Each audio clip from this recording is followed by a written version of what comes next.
Ma, salamat ha. Simula pagkabata, ikaw na ang kasakasama. Gumagamot sa sugat ko sa tuwing nadadapa. Unang nagturo kung paano magsulat at magbasa.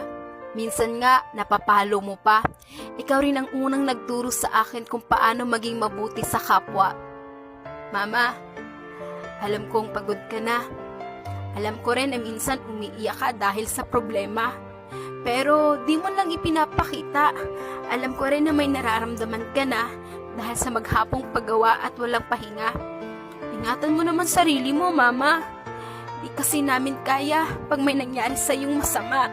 Sana humaba pa buhay mo. Gusto ko kasi makita mo na magtagumpay ako at masuklian naman lahat ng paghihirap mo. Sobrang busy ko.